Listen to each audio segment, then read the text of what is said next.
हरे कृष्णा। तो आज के भगवत गीता के इस क्रम में हम लोग पढ़ेंगे chapter 7 verse number 3, very famous verse. मनुष्याणां सहस्रेषु कश्चिद् ददति सिद्धये मनुष्याणां सहस्रेषु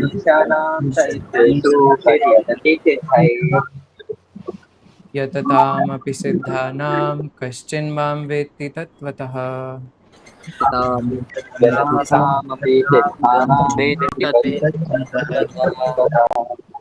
मनुष्याणां सहस्रेषु कश्चिद् ददति सिद्धये मनुष्याणां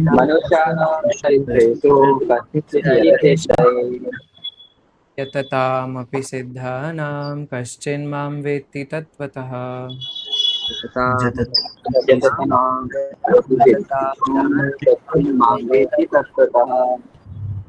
शिवम प्रभु जी आप रिसाइट करोगे। मनुष्याणां सहस्रेषु कश्चित् जतति सिद्धये मनुष्याणां सहस्रेषु जततामपि सिद्धानां कश्चिन्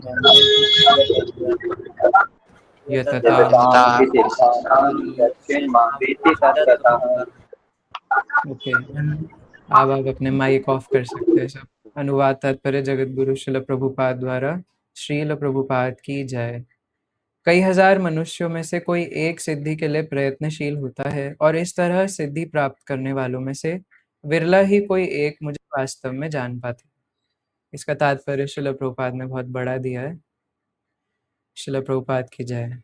मनुष्यों की विभिन्न कोटियां हैं और हजारों मनुष्यों में से शायद विरला मनुष्य ही यह जानने में रुचि रखता है कि आत्मा क्या है, शरीर क्या है और परम सत्य क्या है। सामान्यतया मानव आहार, निद्रा, भय तथा मैथुन जैसी पशु वृत्तियों में लगा रहता है और मुश्किल से कोई एक दिव्य ज्ञान में रुचि रखता है।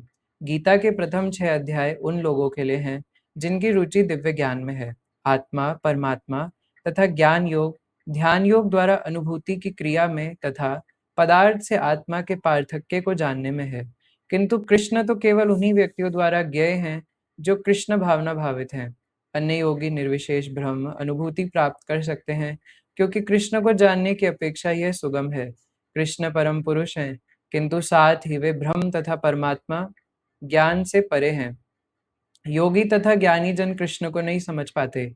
यद्यपि महानतम निर्विशेषवादी मायावादी शंकराचार्य ने अपने गीता भाष्य में स्वीकार किया है कि कृष्ण भगवान है, किंतु उनके अनुयायी इसे स्वीकार नहीं करते क्योंकि भले ही किसी को निर्विशेष ब्रह्म की दिव्य अनुभूति क्यों न हो, कृष्ण को जान पाना अत्यंत कठिन है ना। आदि शंकराचार्य जी अपने भगवत गीता के महिमा में अंतिम श्लोक में कहते हैं दुग्ध गोपाल नंदन, है ना। इस प्रकार की जो वेद और उपनिषद है वो गाय के समान है और उसमें से दोहन करके भगवान कृष्ण नंद गोपाल दूध निकाल करके जो दूध भगवत गीता है वो अर्जुन को पिला रहे हैं, है ना। और अभी हम चर्चा करेंगे, आगे करते ही हैं कि गीता में भगवान क्या बोलते हैं। मत्त परतरम नान्यत् किंचिदस्ति धनंजय। अर्जुन, मेरे से बड़ा कोई था नहीं, कोई है नहीं, कोई होगा नहीं, और सब कुछ इस संसार में मुझ पर टिका हुआ है। फिर भी मानते नहीं है ना। भगवान ने ये नहीं कहा कि मेरे अंदर कोई निर्विशेष ब्रह्म बैठा है, उसके ऊपर सब कुछ टिका हुआ है। अपने ऊपर दिखाते बोल रहे मेरे ऊपर टिका है, लेकिन फिर भी नहीं मानते। तो यही बात श्रील प्रभुपाद यहाँ बता रहे हैं, है ना। आप पढ़िएगा गीता महात्म्य जो आदि शंकराचार्य जी ने दिया, बहुत सुंदर है। कृष्ण भगवान समस्त कारणों के कारण आदि पुरुष गोविंद है। ईश्वरः परमः कृष्णः सच्चिदानंद विग्रह अनादिर आदिर गोविंदः सर्व कारण कारणम। अभक्तों के लिए उन्हें जान पाना अत्यंत कठिन है। यद्यपि अभक्त गण यह घोषित करते हैं कि भक्ति का मार्ग सुगम है, किंतु वे इस पर चलते नहीं, ना। कहते हैं कि जो नॉन डिवोटीज है वो बोलते हैं कि इसमें क्या है, पूरे दिन नाम जप ही तो करना है, मैं तो मन में कर लेता हूँ, है ना। लेकिन वो खुद इस पर चलते नहीं, ये कह करके कि ये तो बहुत सरल है। यदि भक्ति मार्ग इतना सुगम है जितना भक्तगण कहते हैं, तो फिर कठिन मार्ग को क्यों ग्रहण करते हैं। वास्तव में भक्ति मार्ग सुगम नहीं है। भक्ति के ज्ञान से हीन अनअधिकारी लोग द्वारा ग्रहण किया जाने वाला तथाकथित भक्ति मार्ग भले ही सुगम हो, किंतु जब विधि विधानों के अनुसार दृढ़ता पूर्वक इसका अभ्यास किया जाता है तो मीमांसक तथा दार्शनिक इस मार्ग से गुमराह हो जाते हैं। श्रील रूप गोस्वामी अपनी कृति भक्ति रसामृत सिंधु में लिखते हैं, श्रुति स्मृति पुराणादि पंचरात्र विधिम विना एकांतिकी हरेर भक्तिर उपातय एव कल्पते। वह भगवत भक्ति जो उपनिषदों, पुराणों तथा नारद पंचरात्र जैसे प्रमाणिक वैदिक ग्रंथों की अवहेलना करती है, समाज में व्यर्थी अव्यवस्था फैलाने वाली है। ब्रह्मवेत्ता निर्विशेषवादी या परमात्मा वेत्ता योगी भगवान श्री कृष्ण को यशोदा नंदन या पार्थ सारथी के रूप में कभी नहीं समझ सकते। कभी कभी बड़े बड़े देवता भी कृष्ण के विषय में भ्रमित हो जाते हैं। मुह्यंति यत् सूर्यः माम तु वेद न कश्चन। भगवान कहते हैं कि कोई भी मुझे उस रूप में तत्वतः नहीं जानता जैसा मैं हूँ, और यदि कोई जानता है स महात्मा सुदुर्लभः, तो ऐसा महात्मा विरला होता है। अतः भगवान की भक्ति किए बिना कोई भगवान को तत्वतः नहीं जान पाता, भले ही वह महान विद्वान या दार्शनिक क्यों न हो। है ना, एक जगह और भगवान कहते हैं, बहु नाम जन्म नामन्ते ज्ञानवान माम प्रपद्यते वासुदेव ना, ये वाला जो भी बताया ना, स महात्मा सुदुर्लभः। तो भगवान उधर डिवोटीज को महात्मा कहते हैं कि ऐसा व्यक्ति बहुत दुर्लभ है जो मुझे जानता है, और वो कोई ऐसा वैसा व्यक्ति नहीं, साक्षात महात्मा है ना। अतः भगवान की भक्ति किए बिना कोई भगवान को तत्वतः नहीं जान पाता, भले ही वह महान विद्वान या दार्शनिक क्यों न हो। केवल शुद्ध भक्त ही कृष्ण के अचिंत्य गुणों को सब कारणों के कारण रूप में उनकी सर्वशक्तिमत्ता तथा ऐश्वर्य, उनकी संपत्ति, यश, बल, सौंदर्य, ज्ञान तथा वैराग्य के विषय में कुछ कुछ जान सकता है, क्योंकि कृष्ण अपने भक्तों पर दयालु होते हैं, ब्रह्म साक्षात्कार की वे पराकाष्ठा हैं, और केवल भक्तगण ही उन्हें तत्वतः जान सकते हैं। अतः भक्ति रसामृत सिंधु में कहा गया है, अतः श्री कृष्ण नामादि ना भवेद ग्राह्यमिंद्रिय है, सेवोन्मुखे हि जिह्वादौ स्वयमेव स्फुरत्यदः। कुंठित इंद्रियों के द्वारा कृष्ण को तत्वतः नहीं समझा जा सकता, किंतु भक्तों द्वारा की गई अपनी दिव्य सेवा से प्रसन्न होकर वे भक्तों को आत्म तत्व प्रकाशित करते हैं। हरे कृष्णा। श्रील प्रभुपाद की जय। ओके, सो श्रील प्रभुपाद के पॉपर्ट्स ही हैं जिनसे हम कुछ समझने का प्रयास कर सकते हैं ना। भले हमारे जो 8 मिनट है वो हमारे इसमें लग गए, बट इट्स ओके, है ना, क्योंकि यही हमारा बेस फाउंडेशन है। So all glories to Srila Prabhupada. Okay, I'm just glorifying Srila Prabhupada before starting, because Gaur Govind Maharaj used to say कि before going on Srimad Bhagavatam or Bhagavad Gita, we should glorify Bhagavad Gita and Bhagavatam. And Bhagavat भी दो प्रकार के होते हैं, एक ग्रंथ भागवत और एक भक्त भागवत। तो इसलिए दोनों को ग्लोरीफाई करना जरूरी है, ताकि वो हमें अपने सामने रिवील करे, है ना। भगवत गीता कोई आप फर्स्ट चैप्टर का फर्स्ट वर्स का पॉपर्ट पढ़ेंगे तो उसमें श्रील प्रभुपाद लिखते हैं कि भगवत गीता कोई सामान्य ग्रंथ नहीं है कि आप खोलो और बोलो कि हाँ मैंने तो 2 दिन में, कई लोग होते हैं जिनको बुक रीडिंग का बहुत शौक होता है, वो एक दिन में एक चैप्टर पढ़ लेते हैं, 18 दिन में पूरी भगवत गीता निपटा दी, बोलेंगे मैंने तो पढ़ ली, एक बार पढ़ ली, है ना, 4 बार भी पढ़ ली भगवत गीता, बट दिमाग में कुछ घुसा नहीं, एग्जीक्यूट कुछ करा नहीं, है ना। तो इसको भगवत गीता पढ़ना नहीं बोलते, है ना। स्वाध्याय और अध्ययन, अध्ययन गहन अध्ययन होना चाहिए ना, स्क्रूटिनाइजिंगली हमें पढ़ना चाहिए। ओके, सो इस वर्ष पे बढ़ने से पहले जो पिछला वर्ष है जो हमने नहीं पढ़ा है ना, ड्यू टू, क्योंकि हम लोग इम्पोर्टेंट वर्सेस ले रहे हैं, बट पिछले श्लोक में भगवान कहते हैं ज्ञान ते हम सविज्ञान मिदम, है ना। तो जहाँ भगवान ने, हम लास्ट क्लास में जो हमने पढ़ा था, शुरुआत करी थी इस बात से कि अर्जुन, अब मैं तुम्हें ये बताऊंगा कि किस तरह तुम मेरी भावना से पूर्ण होकर मुझे संशय रहित जान सकते हो, है ना। अर्जुन ने पूछा नहीं था, भगवान ने अपने आप शुरू कर दिया था भक्ति के विषय में बताना। अब कोई बोले नहीं जी, है ना, भक्ति के विषय में नहीं बता रहे, तो दूसरे वर्ष में देखते हैं भगवान क्या कहते हैं। कहते ज्ञानम तेहम, है ना। सबसे पहले तेहम शब्द को अगर उठाए तो संस्कृत में तेहम का मतलब होता है कि मैं तुम्हारा हूँ, है ना।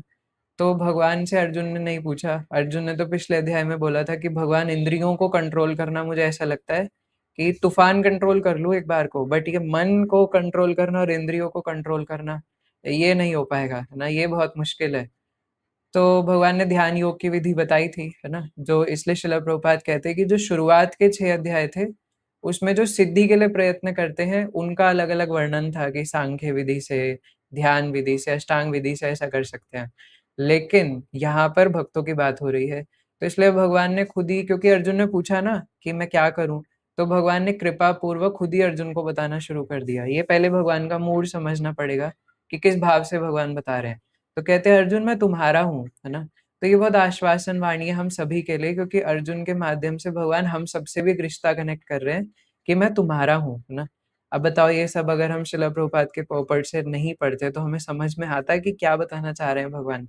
तो इसलिए भगवत गीता को भक्तों की सहायता से ही समझा जा सकता है। तो कहते हैं अर्जुन मैं तुम्हारा हूँ, और इसलिए अब मैं तुमसे व्यवहारिक ज्ञान कहूंगा, है ना? क्योंकि अभी तक जो बताया था अर्जुन खुद बोल रहे थे भगवान ये आप क्या बता रहे हो, है ना? कुशाग्रास पे बिठा करके बैठ जाओ, छाल बिछा करके बैठ जाओ, अपनी बाहों के बीच में अपना मन लगाओ, ये सब क्या है, मुझसे नहीं होगा ये सब, है ना? जब 5000 वर्ष पहले, हालांकि अर्जुन ये ऑलरेडी कर चुके थे, है ना? वो हम लोगों के लिए बोल रहे हैं। उन्होंने पाशुपतास्त्र अस्त्र कैसे अर्जित किया था, उससे पहले उन्होंने कठिन तपस्या करी थी, तो वो कर सकते थे, लेकिन स्टिल अर्जुन ने ये बात बोली हम लोगों के लिए, है ना? क्योंकि जब उनसे नहीं हो रहा था 5000 वर्ष पहले, तो हम लोग आजकल के समय पे ध्यान कैसे लगा लेंगे, है ना? और आजकल लोगों को ये नहीं पता होता ध्यान लगाया किस पे जाता है ना? अभी शायद निर्जला एकादशी में हमारे साथ एक प्रभु जी आए थे, तो मुझे नहीं पता, कोई बोल रहे थे कि प्रभु जी ध्यान लगाते हैं। तो मैंने उनसे पूछा कि प्रभु जी किस चीज़ पर ध्यान लगाना होता है ना? सो हमारे स्कूल्स में भी ऐसे मेडिटेशन वगैरह कराते थे, तो हम पूछते थे कि भाई मेडिटेट करना किस पे, ये तो बताओ, है ना? बस मेडिटेट करो। उनको ये नहीं पता मेडिटेट करना किसके ऊपर है। आजकल तो इतना समाज गिर चुका है ना? यहाँ तो चलो फिर भी भगवान अपने ऊपर ध्यान लगाने के लिए बोल रहे थे। तो इसलिए भगवान कहते हैं अर्जुन अब मैं तुम्हें व्यवहारिक ज्ञान बताऊंगा जो प्रैक्टिकली फॉलो हो सकता है ना? और दिव्य ज्ञान कहूंगा, और इसको अगर तुम जान लो तो कुछ भी जानने के लिए शेष नहीं रहेगा, है ना? सब कुछ अपने आप पता चल जाएगा। जानने के लिए शेष नहीं रहेगा मतलब अगर ये जान लिया तो सब कुछ जान लिया, इसके बाद जानने के लिए कुछ बचा ही नहीं, है ना? जो पीएचडी होल्डर बन चुका है उसको एबीसीडी जानने की जरूरत नहीं, उसमें ऑलरेडी इंक्लूडेड है। तो इसलिए अगर कोई भगवान को जान लेता है तो सब कुछ जान लेता है। जैसे कई लोग जब हम कहते हैं कि भगवत गीता में हर प्रश्न का उत्तर है, तो मैं जब स्कूल डेज में था तो मैंने ये जब बात बोली तो कुछ बेवकूफ लोग बोलने लगे अच्छा इसमें केमिस्ट्री के क्वेश्चंस का भी आंसर मिल जाएगा क्या, है ना? क्या इसमें मतलब और क्या उल्टे सीधे क्वेश्चन उन्होंने पीछे में बता भी नहीं सकता, है ना? इतने शर्मनाक है। तो ऐसे बेवकूफ लोग समझते नहीं है कि हमारी रियल प्रॉब्लम क्या है ना? रियल सॉल्यूशन पे तो तब जाएंगे ना जब पहले रियल प्रॉब्लम पता हो। जो प्रॉब्लम है नहीं उसको प्रॉब्लम बना करके बैठे हैं। मेरी शादी नहीं हो रही, मेरी जॉब नहीं लग रही, मेरा बिजनेस नहीं हो रहा, इसको रियल प्रॉब्लम बना करके बैठे हैं। जबकि ये हमने अपने ऊपर बस सुपर इम्पोज किया हुआ है ना? हमारी रियल प्रॉब्लम कुछ और है जो भगवान गीता में बताते हैं, जन्म मृत्यु जरा व्याधि दुख दोषानुदर्शनम, ना कि ये 4 चीजें।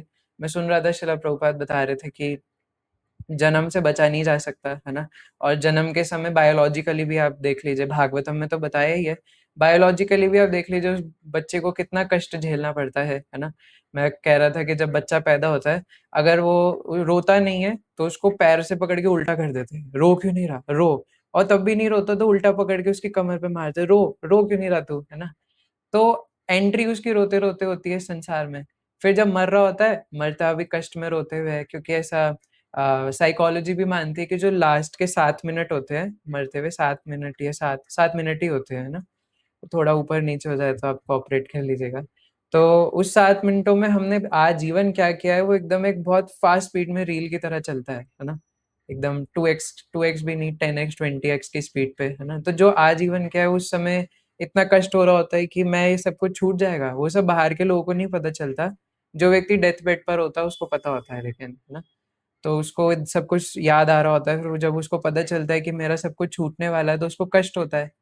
तो मृत्यु के समय भी कष्ट होता है। और अगर आप बोलो नहीं मृत्यु के समय नहीं कष्ट होता, कई लोग कहते हैं उनकी तो साइलेंट डेथ हो गई थी, बहुत आराम से मर गए, लेटे लेटे सोते सोते ही मर गए। तुम्हें कैसे पता कि सोते सोते उनको कष्ट हुआ कि नहीं? अगर कष्ट नहीं हो रहा सोते सोते मरते मरते, तो ये बताओ ना इतने बड़े बड़े साइंटिस्ट क्यों मृत्यु को रोकने का प्रयास कर रहे हैं? जस्ट आंसर दिस क्वेश्चन, है ना? जो इसलिए शिला प्रभुपाद है ना दो लोगों को इतनी बार रैस्कल बोलते हैं, एक साइंटिस्ट को और एक मायावादी को, है ना? दीज रैस्कल मायावादीज, these rascal scientist, these rascal ये, है ना? तो इसलिए रैस्कल साइंटिस्ट है। तो बताओ ना अगर मृत्यु से भयभीत नहीं हो तो क्यों मृत्यु को रोकने का प्रयास कर रहे हो? ये कोरिया में और न जाने कौन-कौन से देशों में ये अलग-अलग लिक्विड नाइट्रोजन और पता नहीं कौन-कौन से तो केमिकल्स में, वो जो नॉर्थ कोरिया का तानाशाह है उसने तो मैंने ऐसा सुना है, पता नहीं सच है कि नहीं, कि उसने अपने पापा या दादाजी की बॉडी अभी भी रख रखी है ना? फ्रीज़ करके, कि हो सकता है आने वाले समय पे ऐसी टेक्नोलॉजी बन जाए कि उनको ज़िंदा किया जा सके, है ना? बताओ ऐसे लोग हैं तो इसलिए मृत्यु को भी रोकने का प्रयास कर रहे हैं बट रोक नहीं पा रहे, है ना? और बीमारियों को भी नहीं रोक सकते। एंटी एजिंग प्रॉपर्टीज़ और पता नहीं क्या-क्या वो आजकल करने की कोशिश करते हैं, अपने स्टेरॉइड्स लेकर के, इंजेक्शन लगा कर के अपने आप को जवान दिखाने की कोशिश करते हैं। कब तक करोगे? तब भी मृत्यु सामने आएगी। और ओल्ड एज, तो इन चारों चीज़ों से बचा नहीं जा सकता। और दिक्कत ये है कि ये कोई एक बार की बात नहीं है, ये बार-बार, बार-बार, बार-बार रिपीट हो रही है ना? अभी जिस चीज़ के लिए अभी हम जिस जॉब के लिए हम लोग भाग रहे हैं या जिस शादी करने के लिए हम लोग भाग रहे हैं, ठीक है, वो एक नीड ऑफ लाइफ है ना? लेकिन क्या हमने सोचा है, कई बार ये भी कहते हैं कि नहीं हुआ तो कोई बात नहीं, बाद में भक्ति कर लूँगा। बट इसकी क्या गारंटी है कि हमने पिछले जन्म में ये नहीं बोला होगा? क्या पता हमने पिछले जन्म में भी यही बोला हो कि बाद में कर लूँगा, और भगवान ने अब कृपा पूर्वक हमें मनुष्य शरीर दिया है। अभी लास्ट में पढ़ा था ना कि जो फेल हो जाते हैं उन्हें मनुष्य शरीर देता हूँ। तो बाय चांस की बात है, 1% मान के देख लो, है ना? मानने में क्या जा रहा है कि हो सकता है पिछले जन्म में भी हम डिवोटी हों, है ना? और 1% भक्ति करके फेल हो गए हो तो भगवान ने मनुष्य शरीर दे दिया हो। ये सोच करके कि तूने पिछले जन्म में बोला था तू करेगा, बट हम अभी भी नहीं कर पा रहे, है ना? तो फिर ऐसे कैसे बात बनेगी? तो इसलिए मेन बात ये, अब आप बोलोगे मैं ये सब क्यों एक्सप्लेन कर रहा हूँ? क्योंकि आज का जो श्लोक है उसमें सबसे पहला शब्द भगवान जो कह रहे हैं वो है मनुष्य नाम, है ना? कि हजारों मनुष्यों में से कोई एक होते हैं जो सिद्धि के लिए प्रयत्न करते हैं। अब मनुष्य नाम का मतलब मनुष्य तो है ही, लेकिन मनुष्य नाम का एक और अर्थ है कि जो मनुष्य कहलाने लायक है ना? जो मनुष्य कहलाने लायक ही नहीं उनको हटा दिया भगवान ने कि इनको तो मैं गिन ही नहीं रहा, है ना? पहले तो उनको काउंट करेंगे सिर्फ जो, क्योंकि टू लेगेड एनिमल्स भी होते हैं, है ना? जो ह्यूमन्स धर्म पूर्वक नहीं जीते, वो जानवर है, वो मनुष्य की कैटेगरी में भगवान उन्हें नहीं काउंट करते। जैसे अभी भगवान आगे बताएँगे 7वें अध्याय में कि 4 प्रकार के लोग हैं, जो मेरी भक्ति नहीं करते। तो शिला प्रभुपाद श्रीमद् भागवतम, है ना? श्रीमद् भागवतम में बताया कि पदम पदम विपदाम, इस संसार में पद-पद पर विपदाएँ हैं। इसलिए एक वाइज़ पर्सन, एक इंटेलिजेंट पर्सन इसमें रहना नहीं चाहता, है ना? एक जेल में व्यक्ति, एक फेमस एग्ज़ाम्पल है, आप सबको पता है, शिला प्रभुपाद बताते हैं, है ना? कि एक जेल में व्यक्ति बंद है, उससे बोला जाए कि तुम जो चाहते हो तुम वो माँग सकते हो, है ना? जो माँगोगे पूरा हो जाएगा, बस माँगो तो सही। अब वो व्यक्ति ये भी बोल सकता था कि मुझे जेल से निकाल दो, बट वो क्या बोलता है, वो जी आप जो लाइफ बॉय का साबुन देते हो ना, वो लाइफ बॉय से बात बन नहीं रही है। तो आप क्या वो पियर्स का साबुन दे सकते हो एक, है ना? या डव दे सकते हो, मेरी स्किन थोड़ी सॉफ्ट हो जाएगी, है ना? बोले कि अरे भैया तुम कुछ भी माँग सक कुछ भी। तो वो क्या है ना, वो बिस्तरे पे नीचे सोया नहीं जाता। आप क्या एक स्लीप वेल मैट्रेसेस दे सकते हो, है ना? क्या साथ में कुछ अप्सराएँ आ सकती हैं मेरे साथ जेल में? तो यही हमारी हालत है। इस संसार रूपी जेल में बंद है, और जब हमें भगवान मौका दे रहे हैं कि तुम यहाँ से ईज़िली निकल सकते हो। अभी श्रील प्रभुपाद ने बताया ना तात्पर्य में कि कुछ जो नास्तिक लोग या नॉन डिवोटीज़ होते हैं, वो कहते हैं कि भक्ति तो बहुत ईज़ी है। अरे इसमें क्या है यार, तुम पूरे दिन भगवत गीता ही तो पढ़ते रहते हो। क्या है ये सब नाम जप ही तो करते हैं, हम तो मन में कर लेते हैं। है ना? तो ऐसे 2 लोग हैं, एक तो मायावादी और एक जो भक्ति नहीं करते। वो दोनों ऐसा कहते हैं कि ईज़ी ही तो है। अगर इतना ईज़ी है तो करके दिखाओ ना। मायावादियों के लिए श्रील प्रभुपाद कहते हैं कि अगर भक्ति ईज़ी है तो तुम मुश्किल स्टेप पे क्यों जा रहे हो, है ना? तो इसलिए प्रभुपाद कहते हैं भक्ति आसान नहीं है, उस पर अभी हम थोड़ी देर में आएँगे। बट अभी मनुष्य नाम की बात चल रही है, तो भागवतम में बताया कि पदम पदम विपदाम, इसलिए एक जो वाइज़ पर्सन है वो कभी यहाँ नहीं रहना चाहता, है ना? तो इसलिए वो यहाँ से निकलना चाहता है। तो लेकिन हम लोग देखते हैं कि किस प्रकार से लोग सुबह से लेके रात तक बस खच्चरों की तरह लगे रहते हैं। इवन जो लेबर क्लास वाले लोग भी होते हैं, जैसे इवन दिल्ली मेट्रो में भी ये सब देखने को मिलता है। मैं क्योंकि मतलब दिल्ली में हूँ, है ना? मुंबई लोकल, दिल्ली में भी इतनी लोकल ट्रेन्स है, खासकर जो लोकल ट्रेन्स में देखो, सुबह-सुबह इतने लोकल जो कंस्ट्रक्शन वर्कर्स और ये सब पूरा भर करके और पागलों की तरह सुबह जाते हैं, फिर मज़दूरी करते हैं, फिर रात को वापस आते हैं। बट ये सिर्फ़ उनका नहीं, आजकल कॉर्पोरेट वाले भी मज़दूरी है ना? इसलिए एक नया टर्म आया मार्केट में, कॉर्पोरेट मज़दूर, है ना? क्योंकि वो भी यही कर रहे हैं।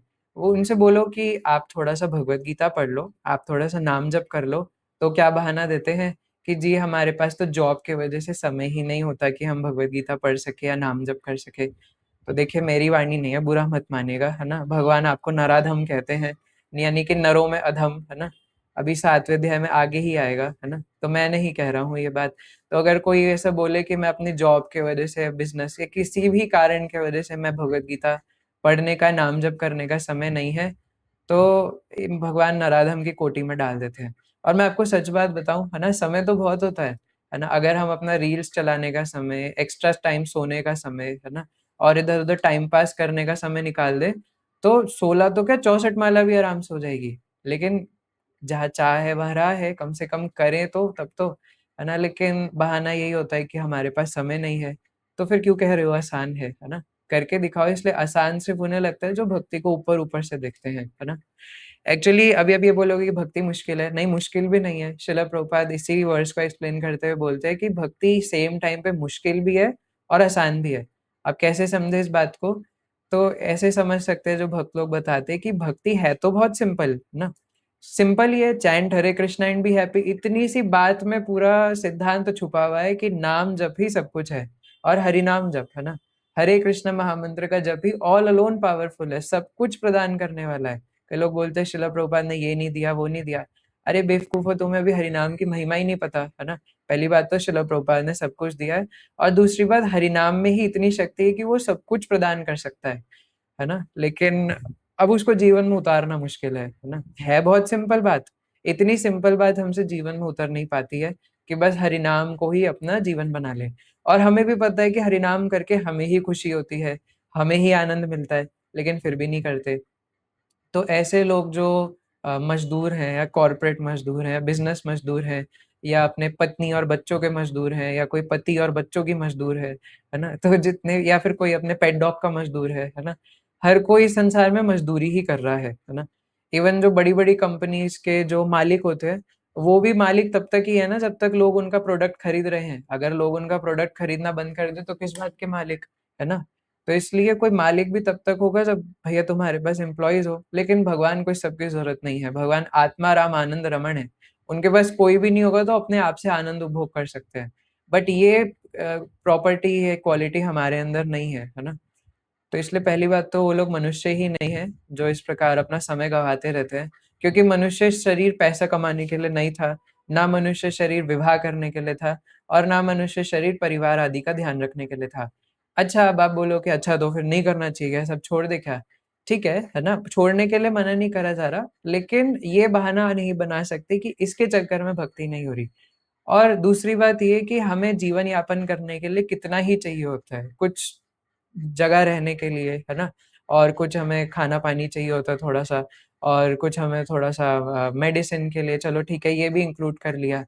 लेकिन ये नीड ऑफ लाइफ है। दिक्कत तब आती है जब हम ग्रीड में चले जाते हैं, है ना? 10,000 में काम चल सकता था। 10,000 की सै पहले तो जब व्यक्ति पे सैलरी नहीं होती है, जैसे कोई बहुत गरीब व्यक्ति है ना, आप में से किसी को एक्सपीरियंस हो कभी, है ना? कि जब कभी जॉब भी नहीं करी, कभी पैसा कमाया ही नहीं, तो मतलब ऐसा लगता है कि मस्त है ना? लेकिन अगर आप ₹1000 भी कमाने लग जाओ ना, तो लगेगा यार ये ₹1000 में से ₹1 खर्च ना हो जाए, है ना? और फिर वो 1000 का लगता है कि 5000 कब होगा? फिर 5 से 10,000 कब होगा, है ना? फिर वो 1 लाख कब होगा? 1 लाख में भी फिर सैटिस्फाई नहीं होता, 10 लाख कब होगा? मुझे बड़ा बिज़नेसमैन बनना है, 10 लाख से 1 करोड़ कब होगा?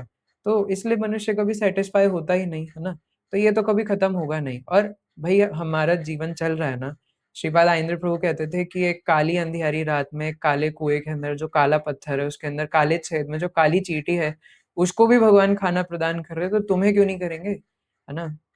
अभी गर्मी के समय में तो इतनी सारी चींटियाँ होती हैं तो मेरे घर की बालकनी में कुछ ज़्यादा ही है। उन्हें देख कर के भी भगवान का स्मरण होता है। मैं एक बार वीडियो भी भेजा था। मतलब वो हज़ारों चींटियाँ पता नहीं वो कहाँ से कुछ सफ़ेद-सफ़ेद उठा कर के खाने के लिए जा रहे थे और इतनी स्पीड में ऐसे-ऐसे दौड़ रहे थे मतलब मैंने तो कभी देखा भी नहीं। कोई अलग ही चींटी थी पता नहीं इतनी तेज़-तेज़ दौड़ रहे थे। So I was sending the video कि स्ट्रगल फॉर एक्जिस्टेंस है ना? हम में और उनमें बस शरीर का फ़र्क है। वो भी वही कर रहे हैं, हम भी वही कर रहे हैं। वो भी खाने के लिए इधर से उधर मज़दूरी कर रहे हैं, हम भी वही कर रहे हैं। अच्छा, अरे ये बात सोचो जस्ट ये कि क्या हमारा मनुष्य शरीर सिर्फ़ इसीलिए के लिए है ना? मज़दूरी करने के लिए, है ना? और उसके बाद संडे को थोड़ा रेस्ट ले लें और फिर साल में 3-4 दिन की छुट्टी निकाल के थाईलैंड चले जाएँ और बोले दिस इज़ लाइफ़, है ना? ये कैसी लाइफ़ है? साल के चलो मान लो 300 दिन भी अगर वो मज़दूरी कर रहा है, तो भी 65 दिन थाईलैंड में घूम के बोलेगा, ओह! दिस इज़ लाइफ़, मज़ा आ गया, है ना?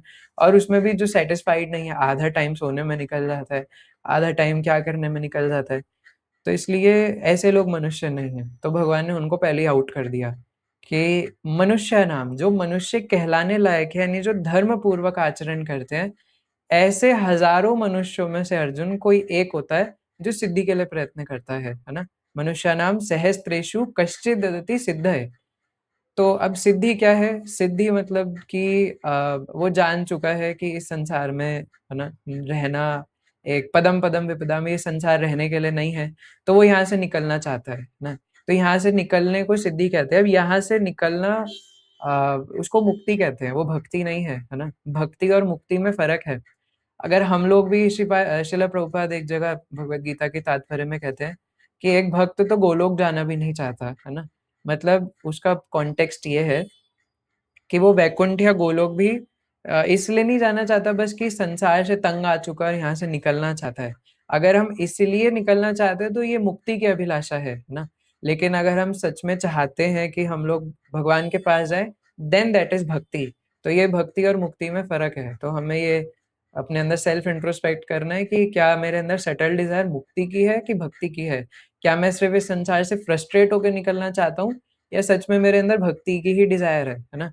तो ये हमें अपने आप से सेल्फ क्वेश्चन करना है। ये क्वेश्चन मार्क है ना। इसका आंसर हमें खुद से पूछना है, किसी को बताने की जरूरत नहीं है। लेकिन वी हैव टू इंट्रोस्पेक्ट है ना। क्लास में आने के बाद जो हमने सुना है उसको हमें मन में उतार के कॉन्टेम्पलेट करना चाहिए। इसलिए अभी मैं भी अपना एक कॉन्टेम्पलेशन बताऊंगा है ना इस वर्ष में, जो मेरे मन में हमेशा आता है। तो इसलिए जो सिद्धि के लिए प्रयत्न करते हैं, यानी अलग अलग तरीके से इस ब्रह्मांड से निकलना चाहते हैं बस है ना।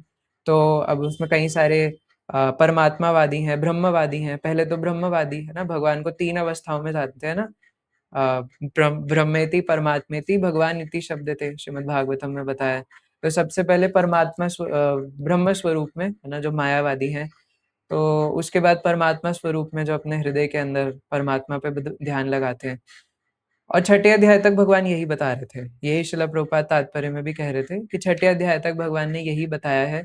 तो ये है सिद्धि के लिए प्रयत्न करना। सिद्धि मतलब कि इस शरीर से छूट करके मुक्त अवस्था में चले जाना।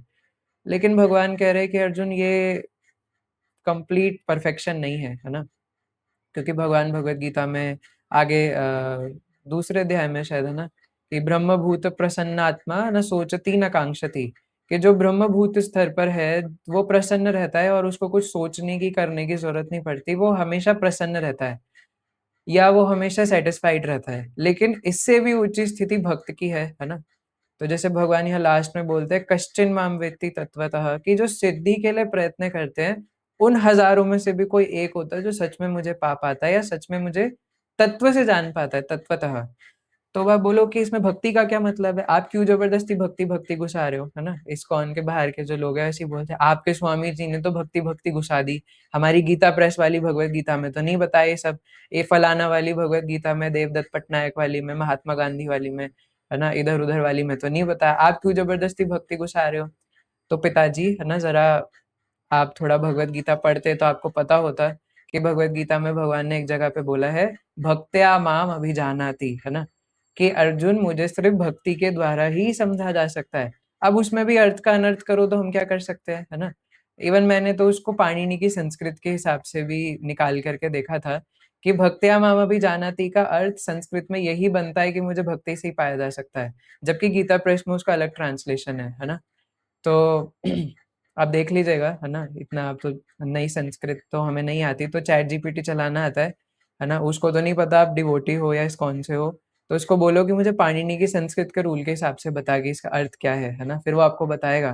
तो इसलिए शिला प्रभुपाद ने जो ट्रांसलेशन किया है वो सच में एज इट इज ही है, क्योंकि शिला प्रभुपाद ने पूरी भगवत गीता के निचोड़ निकाल करके जो हमें जीवन में अप्लाई करना चाहिए वो हर वर्ष में बताया है ना।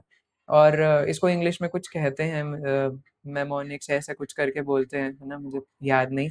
कि जब हम कोई बुक लिखते हैं, कोई बुक होती है नॉर्मल भी, ये तो साक्षात भगवत वाणी है, कोई नॉर्मल बुक में भी ऐसा देखा जाता है कि एक वर्ड का मीनिंग आपको पूरी स्टोरी के हिसाब से बताना पड़ेगा, है ना।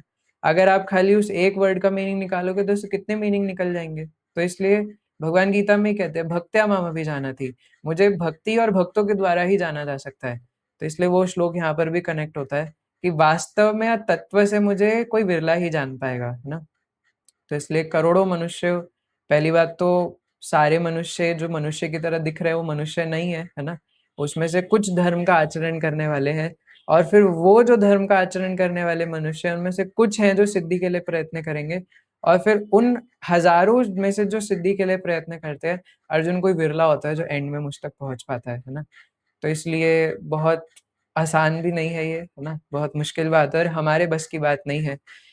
तो इसलिए श्रील प्रभुपाद तात्पर्य में बता रहे थे, है ना? कि बड़े-बड़े देवता भी भगवान के प्रति भ्रमित हो जाते हैं, है ना? इंद्रदेव और ब्रह्मा जी की स्टोरी हम सबको पता है ना? इंद्रदेव बताओ भटक गए, खुद ही तो गए थे ब्रह्मा जी के पास लेकर के और क्षीर सागर के किनारे कि भगवान प्रकट हो जाओ, और ब्रह्मा जी जो साक्षात बोलने गए थे भगवान प्रकट हो जाओ वही भूल गए, है ना? इतना मेमोरी लॉस किसका होता है? अब जो भी है लीला है, जो भी है भगवान ने करा है, जो भी है वो अलग बात है, लेकिन भूले तो सही, है ना? तो ये दिखाने के लिए कि जब ब्रह्मा जी भूल सकते हैं तो हम कौन से गाय के गोबर है ना? मतलब जिनको भगवान ने खुद हृदय में ज्ञान डाउनलोड किया है, हमारी गौड़ीय मध्व परंपरा के आचार्य है ब्रह्मा जी, है ना? मतलब फर्स्ट आचार्य ब्रह्मा जी है, और कोई बिविल्डर होके भूल गए कि भगवान कौन है ना? कृष्ण को देख करके सोचिए बच्चा कौन है ना? और इंद्रदेव का पहले हुआ था कि वो, अब सबको आपको पता ही है कि गोवर्धन कि जब पूजा करने लग गए थे इंद्रदेव का घमंड तोड़ने के लिए, तो पूरा संवर्धक छोड़ दिया था पूरा वृंदावन डुबाने के लिए। और मैं कई बार कहता हूँ कि संवर्धक में इतनी शक्ति थी कि वो पूरी पृथ्वी को डुबा सकते हैं कुछ मिनटों की बारिश से, है ना? संवर्धक बादल में इतनी शक्ति है, क्योंकि वो एक पर्सोनिफिकेशन है, एक पर्सनैलिटी है संवर्धक, है ना? ऐसा नहीं कि उसे एक बादल है, एक पर्सनैलिटी है जो बादल का रूप लेकर के पूरी धरती को डुबा सकते हैं कुछ मिनटों के अंदर। और अगर भौतिक दृष्टि से देखा जाए तो वृंदावन उसमें कितना छोटा सा गाँव है, 84 कोस का जो ब्रजमंडल है उसमें वृंदावन तो कितना छोटा सा है ना? क्योंकि 12 वन है, 12 वन में से महावन शायद सबसे बड़ा है ना? उसमें से वृंदावन तो कितना छोटा सा है। और चलो गोवर्धन वाला इलाका अगर मिला भी लें तो भी कितना ही हो जाएगा, अगर 84 कोस भी पूरा मिला ले तो भी कितना ही होता है 84 कोस, है ना? अगर वो सैटेलाइट व्यू से ऊपर से देखे तो दिखेगा भी नहीं, जूम करना पड़ेगा, है ना? मैप में भी यूं यूं पूरा जूम करना पड़ता है वृंदावन निकालने के लिए, तो दिखेगा भी नहीं। और उस वृंदावन वाले क्षेत्र में सिर्फ सारी दुनिया से बारिश बंद करके इंद्रदेव ने पूरा संवर्धक और जितना उनके पास पानी लोड था वो सारा वृंदावन के ऊपर लगा दिया। ऐसा हालत हो गई कि इंद्रदेव का वहां से सप्लाई बंद हो गई, पूरी सब पानी की टंकी खाली हो गई इंद्रदेव की, है ना? यहाँ पे अलार्म बजता है, पानी की टंकी भर चुकी है, कृपया मोटर बंद करें। बट इंद्रदेव के पास अनाउंसमेंट हो रही है, पानी की टंकी खाली हो चुकी है ना? कृपया अपना होस पाइप बंद करें। और इंद्रदेव तो यूं आराम से बैठे हुए हैं, है ना, मस्त, कि अब तक तो वृंदावन का काम तमाम हो गया होगा। और बोला कि नीचे देख के आओ, और जब आए देख करके उनके सेक्रेटरी लोग तो बताए सर जी, है ना? तो लिटिल कृष्णा भी आपने सब देखा होगा, है ना? उसमें बहुत अच्छे से दिखाया है। तो इंद्रदेव कहते हैं कि आओ आओ, है ना, संवर्धक, बताओ क्या खबर लाए हो? अब तक तो वृंदावन पूरा डूब गया होगा, है ना? अरे छोड़ो, बताने की जरूरत नहीं, इतना मत चिंता करो, है ना? तो आगे बोलते हैं सेक्रेटरी साहब की नहीं सर वो कुछ और था। अरे मुझे पता है तुम सोच रहे होगे वृंदावन डूब गए थे लोग, मेरे कुछ नहीं होता, इतना नहीं सोचते, हो गया भाड़ में जाए। तो बोलते नहीं सर वो एक्चुअली दिक्कत की बात क्या है ना कि वृंदावन जरा भी नहीं डूबा, और वो गोवर्धन उठा करके और उसके नीचे बैठे हैं। कई हमारे आचार्य तो कहते हैं कि गोवर्धन उस टाइम पे बहुत ऊंचा हुआ करता था, और जब भगवान ने उसको उठाया था तो वो इंद्रदेव के स्वर्ग में ही पहुंच गया था, है ना, उठा करके। भगवान कुछ भी कर सकते हैं, और गोवर्धन भी साक्षात भगवान है ना? भक्त भी है और भगवान भी है, दोनों है गोवर्धन, है ना? तो इसलिए नमस्ते गिरिराजाय गोवर्धन नामिने, है ना? तो इसलिए गोवर्धन वहां तक पहुंच गया था। तो फिर इंद्रदेव से बाकी भगवान थोड़ा प्रसन्न ही थे, क्योंकि उन्होंने जो भी करा था हेन केन प्रकार इन भक्त लोग करीब ही आ गए थे। लेकिन इससे ज्यादा दुखी भगवान ब्रह्मा जी से हुए गुस्सा, है ना? क्योंकि ब्रह्मा जी तो उनके मित्रों को ही उठा के ले गए, गायों को, है ना? तो इसलिए ये बात जरूर हमें ध्यान रखनी चाहिए, अगर हम किसी भक्त को भगवान से दूर कर देते हैं ना, तो भगवान बहुत रुष्ट हो जाते हैं। भगवान ब्रह्मा जी से इतने रुष्ट हो गए, इतने रुष्ट हो गए, मानने को तैयार ही नहीं थे। उनको हरिदास ठाकुर का रूप लेके आना पड़ा चैतन्य महाप्रभु की लीला में, है ना? ब्रह्मा जी ने कई हजारों साल ये नवद्वीप महात्म्य में बताया है कि ब्रह्मा जी से भगवान मान ही नहीं रहे थे, क्योंकि वो भक्तों और गायों को उठा करके ले गए थे। तो इसलिए ऐसे जो नॉन डिवोटी पेरेंट्स हैं, है ना, जो अपने बच्चों को भक्ति नहीं करने, अब हमारा काम नहीं है कि हम उन्हें जाके बोले, हमें प्रहलाद महाराज बनना है ना? प्रहलाद महाराज की तरह हमें उनको गाली नहीं देना है। लेकिन जस्ट एक बात बता रहा हूँ कि ऐसे जो नॉन डिवोटी पेरेंट्स है जो अपने बच्चों को रोकते भक्ति करने से, बहुत गलत है ना? ब्रह्मा जी को सोचो, जब इतना भगवान इतने रुष्ट हो गए, हमारा भगवान क्या हाल करेंगे? हम तो ब्रह्मा भी नहीं है, हम तो हरिदास ठाकुर भी नहीं बन सकते। तो इसलिए जब ब्रह्मा जी रोते रहे, है ना, कई हज़ारों सालों तक कि मेरा क्या होगा? मतलब कई सालों तक।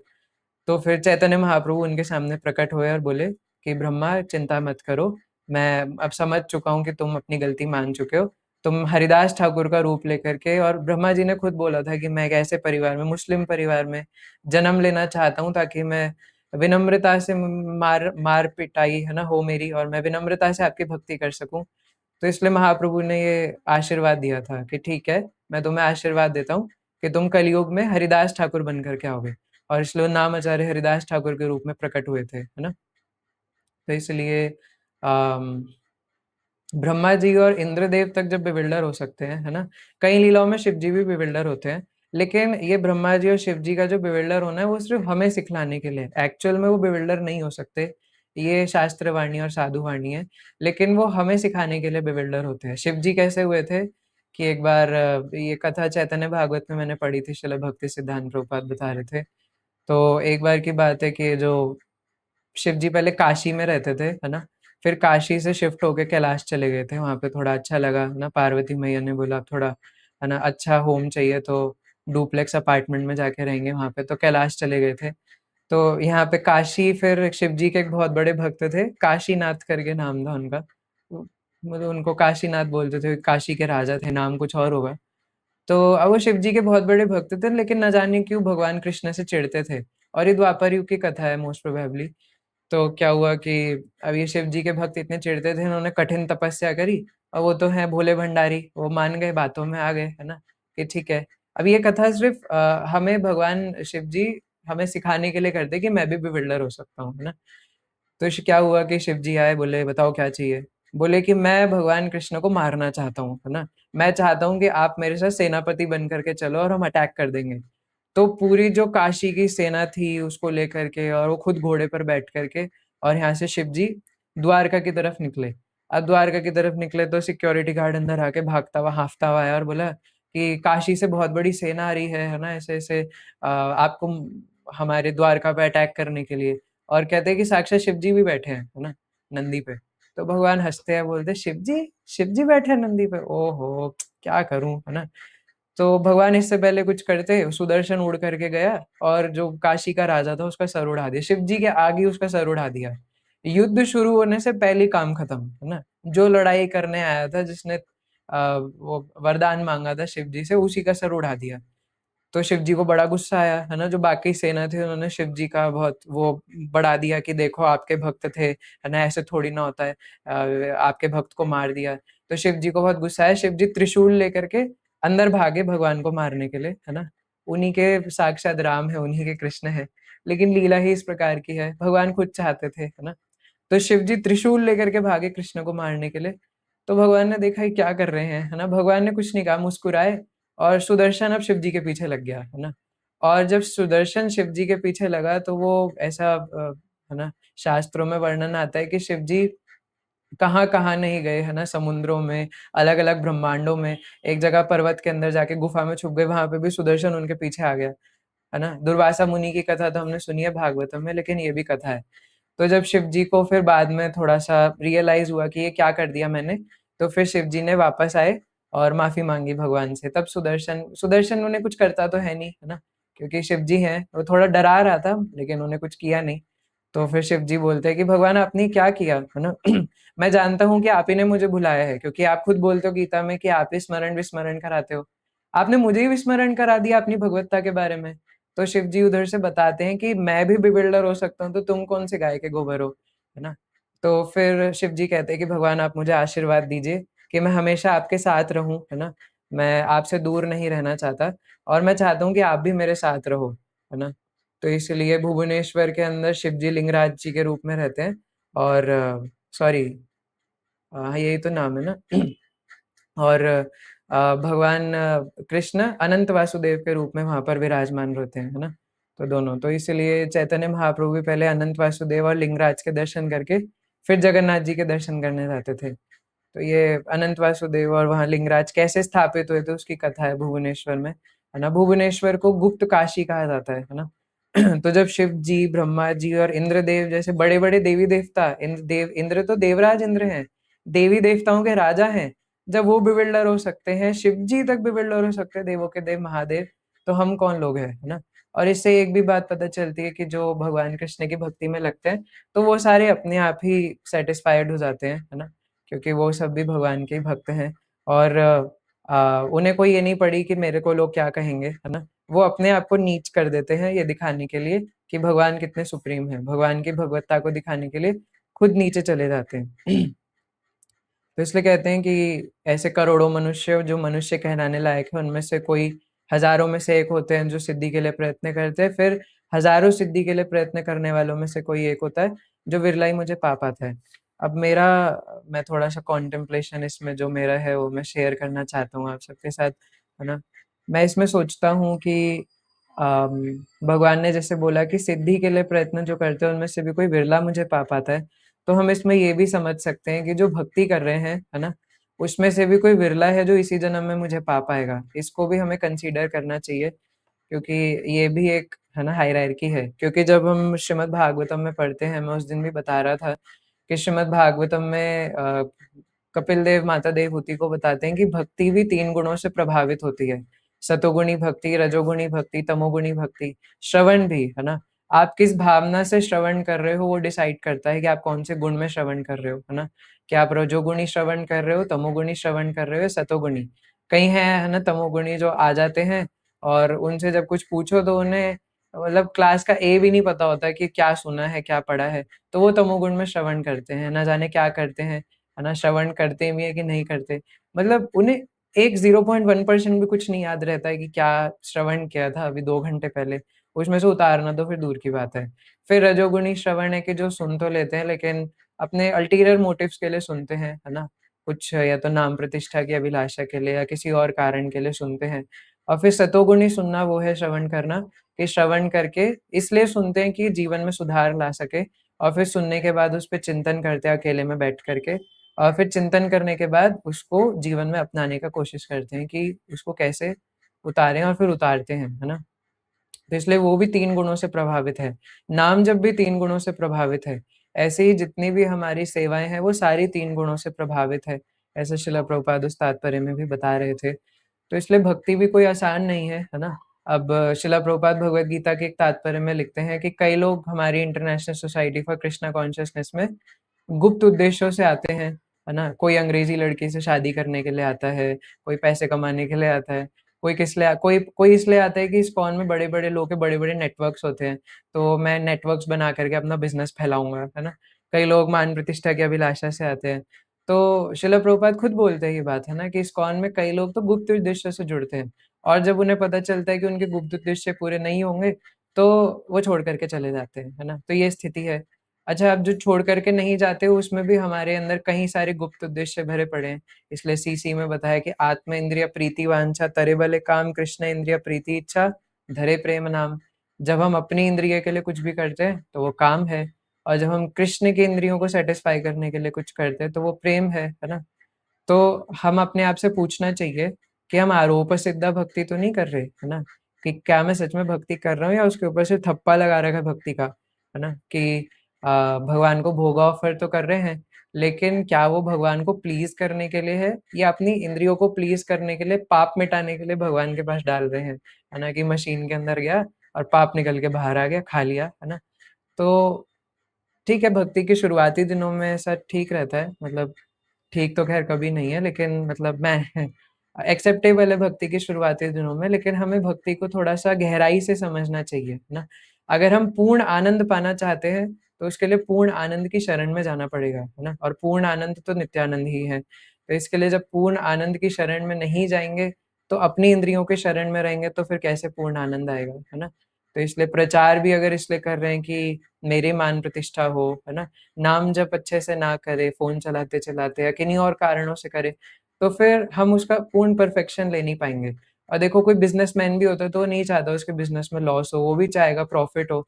तो हमें भी प्रयास करना चाहिए कि ये हमारा जो भक्ति रूपी बिज़नेस है, इसमें कोई लॉस ना हो, है ना?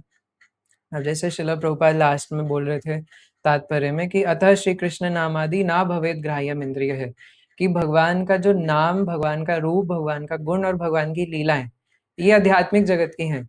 और हम लोग इस जगत के हैं, हम लोग तो जड़ पदार्थ हैं, मतलब ये जो शरीर है तो इस जड़ पदार्थ रूपी शरीर से वो आध्यात्मिक नाम जो कि सच्चिदानंद है उसको कैसे पकड़ा जा सकता है? क्योंकि भगवान का नाम जैसे भगवान, वैसे बोला जाता है कि भगवान लघु से भी लघुतर है और विशाल से भी विशालतम है ना?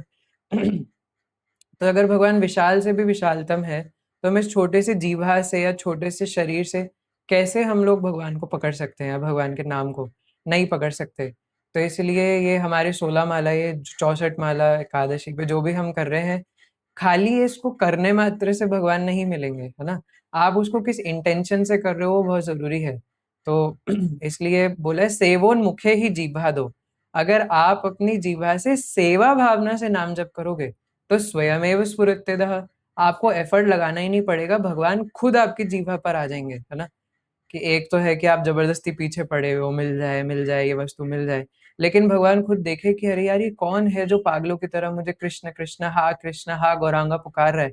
कि भगवान को वैकुंठ से नीचे उतर के आके देखना पड़े कि कौन है जो इतनी तीव्रता से, इतनी लालसा से मुझे पुकार रहा है ना? मैं उस दिन भी परसों कह रहा था, शिला जयपताका महाराज बता रहे थे कि एंड अमरेंद्र प्रभु जी ऑल्सो, कि it is not difficult to get Krishna. भगवान कृष्ण मिलना मुश्किल नहीं है, बहुत आसान है। कृष्ण तो यूँ आ जाते हैं, है ना? लेकिन it is difficult to get the intensity to get Krishna, है ना? भगवान को पाने के लिए जो लालसा चाहिए हृदय में, उसको जीवन में लाना बहुत मुश्किल है ना? कुछ दिन भक्ति करते हैं, कुछ दिन कहते हैं हाँ, मैं समझ गया पूरा संसार धोखेबाज है, कुछ नहीं रखा है इस संसार में, नाम जप करूँगा, और फिर ले दे के वहीं घूम फिर के वहीं आ जाते हैं, है ना? तो नए लोगों का तो छोड़ो, मतलब हम लोग जो कई सालों से भक्ति कर रहे हैं, हमारा भी यही हाल है। फिर किसी को फ़ोन करना पड़ता है ना? कि प्रभु जी क्यों नहीं हो रहा है ना? फिर कहते हैं प्रभु जी क्लास नहीं हो रही है तो मेरी क्या गलती, है ना? अभी किसी ने गुरु महाराज से यही सवाल पूछा था कि महाराज अगर क्लास ना हो पाए तो क्या करें? महाराज ने बोला तो जो पहले सुना था कम से कम उसको तो जीवन पर्यंत उतारो। तुम ये क्यों सोचते हो कि तुम्हारे गुरु या कृष्ण तुम्हें नहीं देखेंगे, है ना? गुरु और कृष्ण हर क्षण आपको देख रहे हैं, है ना? तो भले ही हाँ, वो एक बात अलग है कि हमें डेली श्रवण करना चाहिए, बट अगर टाइम प्लेस सर्कमस्टेंसेस की वजह से नहीं हो पाए, तो हमने पहले जो श्रवण किया था, जो भक्तों का संग किया था, उसको आजीवन उतारना चाहिए। क्या पता आने वाले समय पे कौन रहे ना रहे, है ना? किसका श्रवण रहे ना रहे, है ना? तो लेकिन इस चक्कर में हमारी भक्ति नहीं रुकनी चाहिए। भक्ति तो अहेतुकी और अप्रतिहता है ना? तो इसलिए जैसे अब गुरु महाराज यूएस चले गए, है ना? तो डेली जपा सेशन में नहीं आ सकते।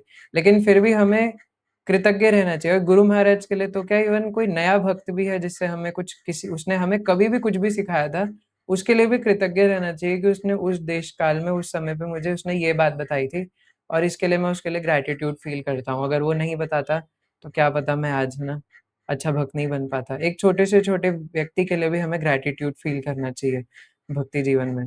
तो जब भगवान देखेंगे, है ना, कि इतने अच्छे से मुझे पाना चाहता है, श्रीमद् भागवतम में भगवान कहते हैं कि अ, पहले स्कंद में ही है ना? कि जो श्रवण करता है अच्छे से और मुझे पाना चाहता है, उसके मैं हृदय में आकर के बैठ जाता हूँ। सॉरी, जो श्रवण करना चाहता है ना? करा तो बात की बात है। उसके मन में चाह उत्पन्न हुई कि मैं हरि भक्तों से हरि कथा श्रवण करूँ, तो भगवान हृदय में आकर के बैठ जाते हैं। और वो श्रवण करना चालू कर दे तो भगवान खुद बैठ कर के हृदय का मार्जन करते हैं। ये भगवान गीता में भी बोलते हैं, तेषां सतत युक्तानां भजतां प्रीतिपूर्वकं ददामि बुद्धि योगम तम येन मामुपयान्ति ते। तुम चाहो तो सही। तो इसलिए भगवान ये 7वें अध्याय के शुरुआत से ये भक्ति के बारे में बताना शुरू करते हैं, और भगवान खुद ही भक्ति के बारे में बताने लग गए कि उनमें से सबसे श्रेष्ठ है जो मुझे जानता है, इसलिए ते हम, अर्जुन मैं तुम्हारा हूँ, तुम मेरे हो। अभी आगे भगवान यही सब बोलते रहेंगे, है ना? सारी ऐसे क्लोज़ वाली बातें कि तुम मेरे हो, तुम बार-बार क्यों मुझे भूल जाते हो? मैं तुम्हारा हूँ, मैं तुमसे इतना प्रेम करता हूँ, और मैं बार-बार तुम्हें याद दिला रहा हूँ कि मेरे पास वापस आ जाओ। तुम क्यों इस धोखेबाज संसार के पास वापस जाते हो? ये शरीर में क्या रखा है इस माँस के लोथड़े में? कई लोग दूसरों से ऑब्सेस्ड नहीं होते तो अपने आप से ऑब्सेस्ड हो जाते हैं, है ना? अपनी फ़ोटो बार-बार देखेंगे, अपने आप को शीशे में बार-बार देखेंगे, है ना? ऐसे बाल बनाते हुए, लड़का-लड़की दोनों, है ना? श्रीमद् भागवतम के 12वें स्कंद में बताया है, कलयुग के लक्षण कि कलयुग में लोग अपने बालों के द्वारा अपनी सुंदरता देखेंगे। और ये अवस्था आ चुकी है कि लोग 12-12 लाख रुपए की विग बना कर के पहन रहे हैं, है ना? हज़ारों-हज़ारों रुपए की, क्योंकि बालों से सुंदरता देखते हैं, और फिर उसी को, और उनको भी पता है नकली है, लेकिन शीशे में निहारते रहेंगे, ओह! मैं कितनी सुंदर हूँ, मैं कितना सुंदर हूँ। क्या रखा है शरीर में, है ना? अंदर बीमारियां भरी पड़ी है, अंदर कफ भरा पड़ा है गले में, लीवर में क्या बोलते हैं ना, जो भी भरा पड़ा है, हार्ट में स्टेंट डला पड़ा है, और छाती में भी पानी भरा पड़ा है, और किडनी में स्टोन हो रखा है। मतलब अलग अलग लोगों के अलग अलग बीमारियां है ना, किसी को ब्रेन हैमरेज है, किसी को कैंसर है, किसी को जो भी है ना, रीढ़ की हड्डी खिसक गई, किसी की स्लिप डिस्क हो गया, किसी के सर्वाइकल पेन है, किसी के कुछ है, किसी के कुछ है। और वो दर्द अंदर सब कुछ ऐसा उल्टा सीधा भरा हुआ, बाहर से सुंदरता देख रहे हैं, है ना। फिर स्नैपचैट से फिल्टर से फोटो खींचेंगे, है ना, फिर उसे डालेंगे। आप में से भी कई लोगों पे होगा स्नैपचैट, है ना, आपके पास स्नैपचैट है, मुझे भेजना है ना, फिर उससे फोटो खींच के डालेंगे, है ना। फिर आईफोन से खींच करके बोलेंगे, है ना, अरे देखो मैं तो इतना खूबसूरत हूँ कि मुझे तो फिल्टर की भी जरूरत नहीं है ना। आईफोन 17 प्रो मैक्स से खींच के बोलेंगे कि मुझे तो फ़िल्टर की भी ज़रूरत नहीं, बताओ, है ना? चलो, अगर अगर आप सुंदर हो भी, आपको लगता भी है, तो ये शरीर खत्म हो जाएगा, एक दिन इसे अग्नि में जला दिया जाएगा, है ना? आप दिखोगे भी नहीं, तो इस शरीर के लिए क्यों इतना मरना है ना? तो इसलिए इतने आजीवन हमने माया को दे दिए, तो इसलिए भगवान इतनी होप हमें दे रहे हैं कि मैं तुम्हारा हूँ, मैं तुमसे इतना प्रेम करता हूँ, मैं तुम्हें इतना आश्वासन भी दे रहा हूँ कि भक्ति में फेल हो गए तो दोबारा मनुष्य शरीर दूँगा, ना कम से कम भक्ति कर लो। तो इसलिए अंत में एक और इससे जानने वाली बात है कि अगर कोई ऐसे भक्त हैं जो भक्ति अच्छे से नहीं भी कर रहे, तो प्लीज़ उनको क्रिटिसाइज़ मत कीजिए, गाली मत दीजिए। क्योंकि आप सोचिए कि वो कितने रेयर लोग हैं कि वो पहली बात तो मनुष्यों में से, फिर सिद्धि में से, प्रयत्न करने वालों में से, फिर वहाँ से वो भक्ति में आए हैं, है ना? कई बार लोग गाली दे, अब पहले तो भक्ति करते थे, अब तो छोड़ दी, है ना? हो गया इनका, है ना? 2 दिन का खेल था इनका। अरे उन्होंने कम से कम करा तो है ना। तो इसलिए भगवान जब बोल रहे हैं कि वो दुराचारी भी हो तो भी मैं उसे साधु मानता हूँ, तो तुम कौन लोग हो जो उनको दुराचारी बोल रहे हो, है ना। जब भगवान उनको कह रहे मैं साधु मानता हूँ, तो तुम क्यों दुराचारी मान रहे हो, तुम्हारे मानने मानने से कुछ होगा ही नहीं। भगवान कहते एक बार जो मेरे पास आ गया बस, है ना, मेरी नजर में तो वो साधु है ना। भाई मैंने वैष्णव निंदा के ऊपर बनाया था, तो लोग उसका गलत मतलब निकाल करके बोल रहे थे, अच्छा तो उनको साधु माने। हाँ, भगवत गीता में भगवान खुद कह रहे हैं, अपि चेत सुदुराचारो भजते माम अनन्य भाग, है ना। पहली बात तो जो एग्जाम्पल्स दिए थे वो कोई इतने हीनियस नहीं थे, है ना, कि ब्रह्मचारी शादी कर ले, कोई हीनियस है क्या। ये तो शास्त्र में बताया है कि कोई ब्रह्मचारी नहीं रह सकता तो गृहस्थ आश्रम में चले जाए, है ना। या मंदिर से मंदिर के नाम पर पैसा लेना, ये भी कोई बहुत हीनियस नहीं है। भले ही वो अगले जन्म में ब्रह्म राक्षस बनेगा, लेकिन गॉसिपिंग से तो कुछ नहीं होगा, है ना। लेकिन उसमें भी कई लोग गलत मतलब निकाल रहे थे, नहीं आप कवर अप करना चाहते हो, है ना। जो भी हम किस किस को समझा सकते हैं, लेकिन भगवान खुद कहते हैं, पीछे दुराचारो भजते मां मनने भाग, वो साधु है, उसको प्यार से समझाओ। नहीं माने तो भी आप गाली दे करके, वो सुनेगा तो है नहीं, अपना मुंह गंदा करोगे बस, क्या मिलेगा। तो इसलिए इससे एक और लेसन है कि जो भक्त हैं, साधु हैं, वो कैसे भी उनको गाली देने में अपना समय बर्बाद ना करें, है ना। कि वो जैसे भी है, कम से कम वो बहुत रेयर पर्सनैलिटी, क्या और लोग नहीं है दुनिया में जो गलत काम कर रहे हैं, है ना। तो उनका संग ना करें, और बिल्कुल भी, है ना, और ना दूसरों को संग करने के लिए उनका प्रेरित करें, लेकिन उनको गाली ना दें, है ना। मैं बस इतनी सी बात कह रहा हूँ, है ना। और अपने आप को देना चाहिए, लेकिन ये नहीं कि हम अपने आप को बोले कि हाँ तो फिर मैं भी गाली खाने लायक नहीं हूँ। नहीं, हम तो 16 माला अच्छे से करें तो भी गाली खाने लायक है कि हम और अच्छे से नाम जपे, ये दूसरों के लिए है, ये रूल हमारे ऊपर नहीं अप्लाई होगा, है ना। और दूसरी बात यही है ना कि हमें भी, आप भी सब लोग बहुत रेयर हैं, है ना। मैं देखा अभी थोड़ा नंबर बढ़ गया, पहले अचानक डबल हो गए, है ना। अभी पहले पुरुषोत्तम मास से पहले 15 भक्त आते थे, आज आज 32 आए थे शायद, है ना। सो अच्छा है ना। लेकिन आप सब लोग रेयर पर्सनालिटीज हैं, जो आप आए हैं और सुनना चाहते हैं भक्ति के विषय में। लेकिन इसमें आना तो आसान है, लेकिन टिके रहना मुश्किल है।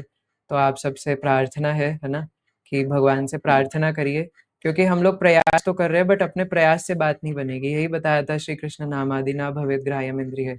हम ग्राह्य इंद्रियों से भगवान के नाम रूप गुण इत्यादि को नहीं पकड़ सकते हैं, उसके लिए कृपा की आवश्यकता है ना। तो अब कृपा मिलेगी लेकिन एफर्ट से, है ना। ऐसा नहीं जैसे कई लोग अपने साधना कार्ड में निल निल निल निल निल निल निल निल करके लास्ट में लिख देते सीकिंग प्रेयर्स, है ना। ऐसे नहीं होता। निल निल निल निल लिख के बोलोगे सीकिंग प्रेयर्स, आपको प्रार्थना और साधना दोनों साथ में करना पड़ेगा। जब साधना करोगे तब तो भगवान, है ना, कृपा करेंगे कि चलो ये मुझे पाना चाहता है। लेकिन पाना चाहता ही नहीं, सोया पड़ा है और निल निल निल लिख के भेज दे सीकिंग प्रेयर्स, तो कहाँ से भगवान उसके ऊपर कृपा करेंगे, है ना। कि कहाँ से कृपा करूँ, तुम चाहो तो सही पहले मुझे पाना, है ना। अब ये बात हमारे हृदय की है ना? अब हम नहीं जानते किसके हृदय में क्या चल रहा है ना?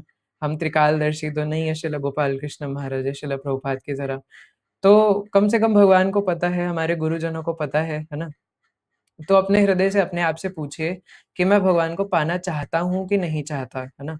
और मैं उसके लिए कितना एफर्ट लगा रहा हूँ। अगर हम सच में एफर्ट लगा रहे हैं, भगवान खुद व्यवस्था प्रदान करेंगे। कई बार लोग कहते हैं, "नहीं जी, नहीं हो पाता, मेरे तो पेरेंट्स ऐसे हैं, मेरे तो व्यवस्था ऐसी है, ये ऐसी है, वो ऐसी है।" सब बकवास बात है। जब प्रहलाद महाराज इतनी मुश्किल सिचुएशन में कर सकते हैं, तो हम भी कर सकते हैं। बस बात ये है कि हम चाहते हैं कि नहीं। भगवान खुद प्रदान करेंगे, है ना? योगक्षेम वहाम्यहम्, भगवान कहते हैं, "मैं खुद रिस्पॉन्सिबिलिटी लेके ध्यान रखूँगा।" तुम चाहो तो सही। तुम चाहते ही नहीं, फिर तुम एक्सक्यूज़ देते हो कि ऐसा नहीं है, ये नहीं है, वो नहीं है ना? एक बार तो कोई डिवोटी कह रहे कि प्रभु जी गर्मी लगती है, कैसे नाम जप करूँ सुबह, है ना? तो भैया एसी के नीचे बैठ के नाम जप कर लो, है ना? सर्दियों में बोलते हैं नाम नहीं लूँगा, और हमारे एक प्रभु जी कह रहे थे, प्रभु जी सर्दियों में नाम जप नहीं हो पाता, है ना? तो भैया बिना नहाए कर लो, कंबल के अंदर कर लो, तुमसे किसने बोला नहा करके करो, है ना? अच्छे डिवोटीज़ को मत करो इमिटेट, आप रज़ाई के अंदर कर लो। लेकिन ऐसा देखा गया है कि जो बोलते हैं कि सर्दियों में नहीं होता, गर्मी में भी नहीं करते, है ना? तो गर्मी में भी जपा सेशन में नहीं आते। तो इसलिए जिसको भगवान चाहिए, वो है ना, पालेंगे। तो अंत में बस मैं यही बोलूँगा कि हमारा सुबह गुरु महाराज का जपा सेशन भी होता है ना? सो उसका लिंक ग्रुप में आ जाता है। तो प्लीज़ आप भी 5:30 बजे से 6:30 तक, एटलीस्ट 5:30 से 6:30 1 घंटे जुड़ने का प्रयास कर सकते हैं, है ना? जब हम भक्तों के संगति में नाम जप करने का प्रयास करते हैं, तो और आसान रहता है। और आप रीनेम करके जनरल सेटिंग्स में अपने आप नाम के आगे एनएम लगा सकते हैं, है ना? तो आपकी अटेंडेंस भी काउंट हो जाएगी, है ना? अगर आप कराना चाहते हैं तो, है ना? कई डिवोटीज़ लगाते हैं, है ना? हमारे 8-10 डिवोटीज़ डेली जॉइन करते हैं। तो बाकी जो नहीं करते, जो न्यू है ना? उनसे भी प्रार्थना है कि हम लोग, क्योंकि मॉर्निंग प्रोग्राम ही हमारे लिए सब कुछ है, और मॉर्निंग प्रोग्राम का जो जान है वो नाम जप है, और हमारी भक्ति की 99% जो सक्सेस है, वो क्वालिटी ऑफ अवर नाम जप पर टिकी हुई है कि हम कितनी तीव्रता से नाम जप करते हैं। तो इसलिए हमारे पास बहुत अच्छा अपॉर्च्युनिटी है कि हिज़ होलीनेस भक्ति आश्रय वैष्णव महाराज जी के संग में और इतने सारे भक्तों के संग में नाम जप करने की अपॉर्च्युनिटी है। तो जो लोग और कोई नाम जप सेशन नहीं अटेंड करते हैं, है ना? तो वो इसमें आ सकते हैं और नाम जप कर सकते हैं, है ना? ओके, तो अभी मैं यहीं विराम दूँगा, है ना? समय हो चुका है। किन्हीं के कोई टीका, टिप्पणी, प्रश्न, उत्तर हो तो हैंड रेज़ कर सकते हैं। नहीं है?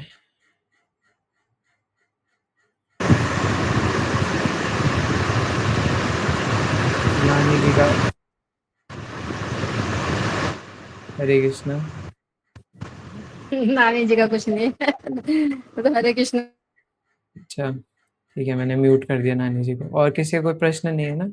ठीक है, तो हम यही विराम देंगे, है ना? आज हमारे राधा हरे कृष्णा हरे कृष्णा कृष्ण कृष्णा कृष्णा हरे हरे